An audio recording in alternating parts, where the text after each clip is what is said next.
narito po tayo ngayon.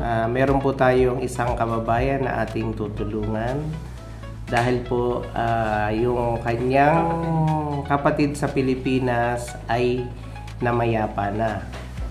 So, dahil member po siya ng Pusong Pinoy, makakatanggap po siya ng financial assistance mula sa grupo. Thank you po.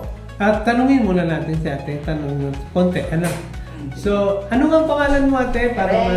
Remedios Membrere po. Tapos, kailan ka nag-umpisa sa Pusong Pinoy po? 2 and a half po, magti-3 years na. Dalaga pa po? Dalaga pa po ba? Available, byuda. Available. Available. Available. So, yung mga kapanood po nito, available pa po si Ate Remy. Kung gusto nyo po na manligaw. No age limit. No age limit daw po. So, balik po tayo dun sa pagka-Pusong Pinoy mo ate. Simula na nag-umpisa po kayo sa Pusong Pinoy, ano naman ang mga karanasan mo na nasa Pusong Pinoy ka? Masaya po. First time po umatid ng ating anniversary sa Amalia. I enjoyed very much. Kahit talo ako ng game. Pero nag-review pa ako. Tututulong lang. At maraming salamat po dahil yung financial assistance na binibigay pa ng Pusong Pinoy ay napakalaking bagay po. At abot ng ating mga kaya ng ating mga pamilya sa Pilipinas, they extend their gratitude sa napasukan kong ito through levy. Okay. Kaya ako nagkilala itong Pusong Pinoy na ito. Pero nung pumasok po kayo, ayaw nyo na lumabas, di ba? Ayaw. Teka muna. Depende kung saan ako pumasok. Pagalinaw ko ang estate po ninyo. Ako pinagpapawisan. Winter, pinagpapawisan. Ate, magbalik ko lang. Bali, ilan na namatay sa inyo? Naku, 3 na po. Ano mga kapatid mo po yun? Kapatid ko po lahat yun. Ilan kayong magkakapatid? 11 po. 11? 3 na lang po kami nagtitira. Oh my God. Lahat patay na po. Mas marami na sila doon eh. Minsan nagparamdam ng aking kapatid, dahil hindi ako nakauwi. Pinagalitan ko nga. Pero nananangin lang ako sa kanya. Nasa lahat ng kanyang kaluluwa. Sabi ko, huwag ka naman ganyan, huwag mong tatakutin ha. Mas marami sila sa Isabela, doon ka magparamdam. Hindi ako masaya na nawalan ako ng kapatid. Eh, di practical na. Kaya ang Pusong Pinoy na sinabi ko sa aking hipag na may nakukuha ko dito, tuwang-tuwa ko sila. Sa hindi pagkamatay ng kuya ko, tuwang-tuwa sila sa financial needs na ibibigay ng Pusong Pinoy. Kaya salamat, maraming salamat po. Very good. So, bali pangatlo ito ngayon. Ano naman ang, Pangatlo na. Pangatlo. Anong naging sanhi ng ano niya po? If you don't mind. No problem. He is 82 years old. Cardiac arrest po. Cardiac arrest. Cardiac arrest. Nakoma siya ng 1 month. Tapos yung mga nauna, ganon din po. Ganon din? May lahi kayong cardiac arrest? Kaya hindi po naman Bata pa na. So, maraming salamat po ate. Maraming salamat, lalo-lalo po sa inyo, mga opisyales. Nakilala po ang Pusong Pinoy, nakilala ko kayo, kaya panatag pang-alooban. Maraming salamat po sa inyo lahat. God bless po sa lahat ng member at official ng Pusong Pinoy. Hal nawa ay maglalayag pa itong organization ito at marami pa po matutulungan. Nagaya ko po. Kaya salamat po. And I'm expecting talaga pala ganito. Kaya salamat po. Salamat din natin sa pagsali sa Pusong Pinoy. Ay, talagang hindi pa ako, ako'y nahihiya eh. Kasi 3 patay na ito eh. Ano po yun? Nakasama po yun sa ating bylaws na kahit ilan man ang mga kakasama natin o mga pamilya, kapatid, nanay, tatay, anak. Ano pa ngayon sir? Tsaka yung asawa. Nakaw, sayang mo na naman din nakasawa dito kung member. Hindi ka pa member. Dapat rewind, ano? Pero ate, pwede pa. Pag manganganak ka, pwede pa. Anak ko, may lupos na nga, wala na. Pero ate, mag-asawa ka pa, pwede pa. Anak ko, kaya nga. I'm still available po. Salamat po. Ano po ang contact number para ilalagay natin sa page po ni Pusong Pinoy. Yung mga naghahanap po ng mga naghahanap po. Meron na po.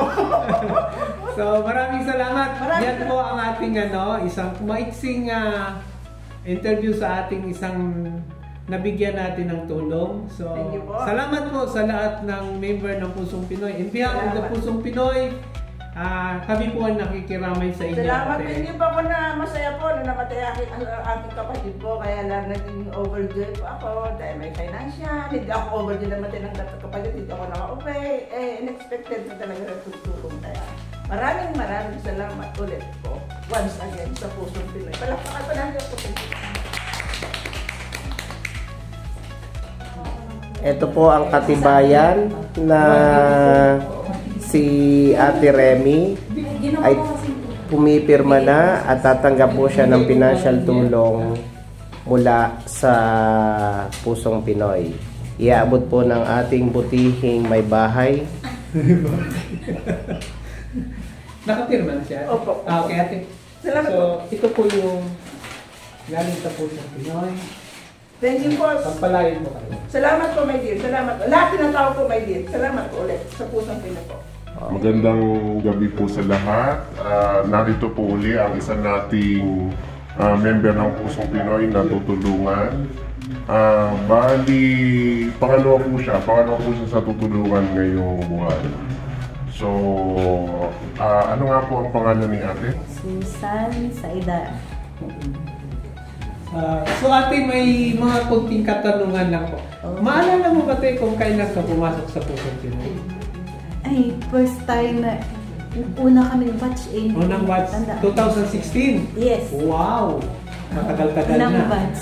Tapos sa karanasan mo sa Pusong Pinoy, kaya ano naman ang nakita mong kagandahan ba? O Maganda kasi actually, patatlong beses yun na akong tutulungan ngayon.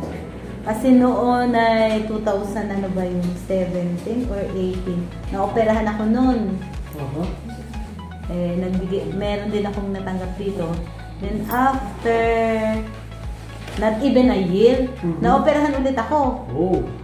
Binigyan ulit ako. Noon kasi marami tayong membro. Tita Angie ang nag-aano sa akin. So yun, tapos Yung mga panahon na yun ate, parang nasa 400 pa tayo noon. marami, hindi, mga... Before ano yun? Before pandemic yan. Before pandemic. Before pandemic. Marami pa tayo. Marami pa tayo noon. Nag-pandemic, bumaba ang bilang natin. Kumonte. Tapos may mga nagpurgod na siguro. So, dalawang operasyon po sa iyo. Anong operasyon po ate? Yung isa ay sa mattress, yung isa ay sa endo. So, puro major operation yun. Okay. Pareho. So exempted na si ate ngayon sa panganganak. Oo. Hindi naman ako mga anak. Tapos ngayon namatay ano? Ha? Namatay Ngayon ang ay namatay ang nanay. Namatay ka na. May isa pa pala. Nung pag namatay ang tatay ko. So, Bale, pang-apat ko na pang-apat na po ito. So, nakalimutan. Very good. Oo, pa-apat ko na ito. So, sa tingin niyo po, nakatulong talaga si Malaking Pusong Pinoy? tulong naman. Kaya ngayon. Napakalaking tulong ngayon kasi after na mamatay ang nanay ko, that time, binaha ako sa Pilipinas. Nasira ang bahay ko. Pagdating ko dito, after a week, ninakawan ng bahay ko. Sunod-sunod. Kaya, napakalaking tulong ito. Napakalaki. Nakaka-recover po. Nabigyan ng konting assistance. Ayan, may mga assistant na. Grabe yung sunod-sunod this pamula October hanggang November. In 2 months. Opo. Oo, nakita ko pala yung po. So, huwag kayong mag-alala ate. Pagka ang Facebook natin at saka ang YouTube natin ay kumikita na, mas marami tayong matutulungan. Halimbawa, yung mga nanakawan, yung iba, mas maraming benefits tayong 2 maipapasok. times na rin ako nanakawan. That was 2019 before namatay ang tatay ko, October 12. November 12. Dito sa Grace po Sa Grace. Tapos, this time, November 13 naman, after namatay ang nanay ko, para bang konektado. Sabi ko, parang sinasadya, parang sini ba? Yung may schedule. Pero malaki ang tulong na naiibigay nyo. Laging on the go for help. Thank you very much. So, nagpapasalamat din po kami dahil nagpapatuloy pa rin po kayo sa pagiging member ng Pusong Pinoy kahit po alam natin na marami na pong umaalis. At dahil may nasasabi sila na bakit ako hindi natulungan? Bakit si ganun natulungan? Hindi, meron pa akong inilapit before dito na hindi member. Si Josie, nakalimutan ko ang apelyido, yung kaibigan ko na Mansada ba yun? yung inatake sa puso, yun. Inilapat namin yun dito. Natulungan din ang Pusong Pinoy. Malaki din ang naitulong dito. Napakaganda kapag nag-miyembro ka. Kasi iba na yung meron kang kasamahan na sa oras ng ganitong mga pangyayari ay talagang tumutulong. Hindi man kaagad-agad kasi siyempre marami tayong miyembro.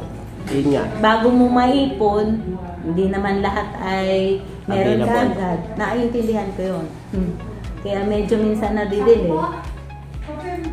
Mag-collect kasi. Mahirap mag-collect, oo. Yung iba kasi, parang minsan tinatamad sila dahil kasi papiso-piso lang naman kasi tayo. So, yun yung ano. Ang ginagawa ko kasi, binibigay ko na ng, halimbawa, bibigyan ko ng 20 doon sa leader ko. Bahala ka na. Minsan ay naubos na, sabi. Bayadan mo muna. Pag nagkita tayo ulit, yan, katawa ng malaki. Gano'n lang yun. Kasi hindi naman pwedeng malalayo tayo at saka kagaya ko, ang trabaho ko ay dire-diretso. Kailangan magdadala ka ng piso. Ibigay mo na ng isang bagsak. Gano'n. Gano'n ang ginagawa ko. Yung mga makakapanood po nito na member na tinatamad po magdala ng piso, narinig nyo po sinasabi ni ate. So, yun po yung tinatawag namin na hanggat maaari, magpondo kayo dun sa leader nyo para hindi po yung mamamasahe pa kayo para lang iabot yung piso nyo o yung dos nyo. So, at least nakakatipid din po kayo ng oras. Yun namang 5 piso matagal-tagal na rin. Hindi naman kasi lahat ng buwan may tinutulungan. Kaya nga. Minsan si Tita Angie, yun, bibigay ko sa kanya 5, minsan 10, pag may pera 20, pag kukonte 5. Bahala na siya. Anyway, ganun talaga ang buhay. So, ngayon iabot na natin kay Ate Susan itong papirmahan natin sa kanya. Ito ng ballpen. Ballpen. Ito po ate. Salamat. Ang konting tulong ng Pusong Pinoy. Malaki na yun. Okay. Tapos, ito po. 1,